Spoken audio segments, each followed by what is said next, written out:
I és clar, l'emergent moguda musical de les Illes també hi havia de ser present de mà de dos dels màxims exponents d'aquesta nova fornada a les Balears, els Antònia Font i els Fora de Sembrar.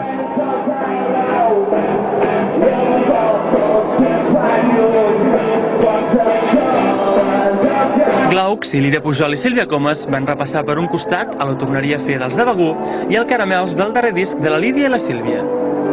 Una de les versions més aconseguides de la nit va ser la que van interpretar-nos els Glaucs amb Rebecca, la coneguda Sympathy for the Devil dels Rolling Stones.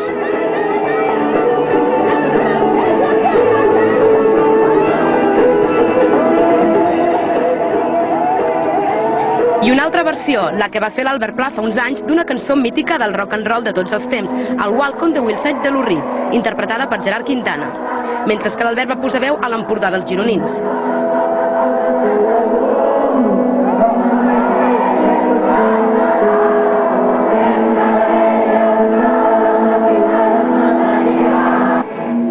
Després, dos grups catalans que sempre els ha caracteritzat el seu afany d'innovar estilísticament en dues èpoques ben diferents.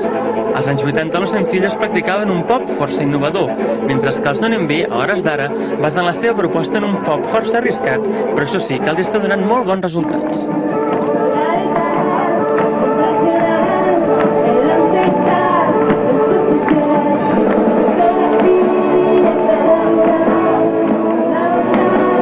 I és clar, dins del mercat català hi ha una sèrie de grups que sembla que són els que més bons resultats estan aconseguint per part del gran públic i els que han d'encapçalar una nova generació del rock cantat en català. Així doncs, el Joan Masdeu de Whiskins va fer el ridícul. Bé, volem dir que va interpretar la cançó que dona nom al segon disc dels Festa Fotre. No sigui cas que en Joan se'ns emprenyi.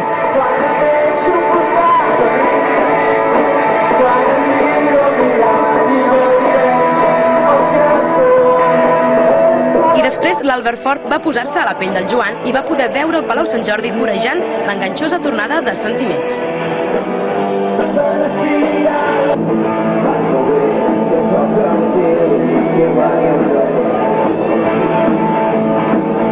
L'ex-Embusto van iniciar la seva actuació amb el tema 15 ous, d'un dels pares del rock cantat en català, com és el cas d'en Pau Riba.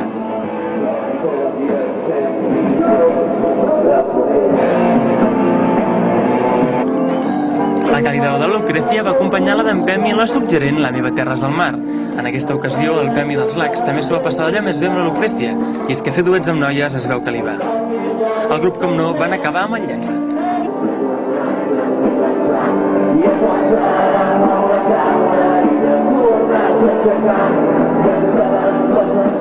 A continuació, els Cop, que van presentar-se com la nota dissident de la nit. Van voler acompanyar-se ni més ni menys que amb el Fermín Muguruza, el que va ser una de les propostes més contundents de la nit, tant musicalment com ideològicament parlant, fins al punt que van mostrar una pancarta demanant la llibertat dels presos polítics.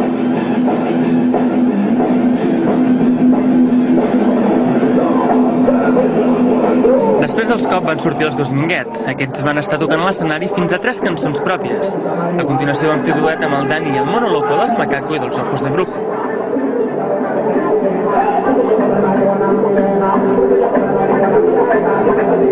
Després, els Dominguet també van actuar amb el Jaume Sisa fent una versió de la coneguda cançó Boletaires. Uniu-vos per fer la bola terrestre!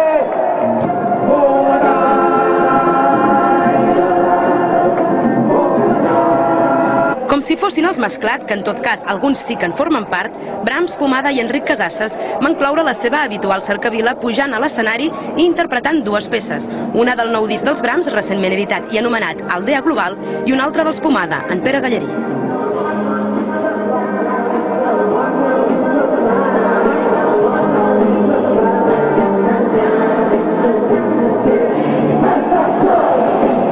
Durant la tarda de la mateixa diada de Sant Jordi, el Tall van estar celebrant a la plaça de Sant Jaume de Barcelona el seu també 25è aniversari en actiu. Cap al vespre, 3 integrants d'aquests, Manolo Miralles, Vicent Torrent i Xavier Uir, van voler fer costat als també valencians Obrint Pas, defensant l'emblemàtica cançó El cant dels maulets, a més d'altres èxits dels Obrint Pas.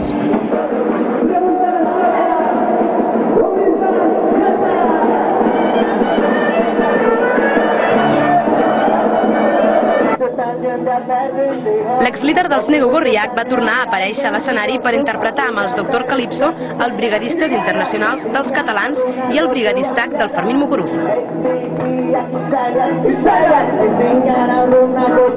mirada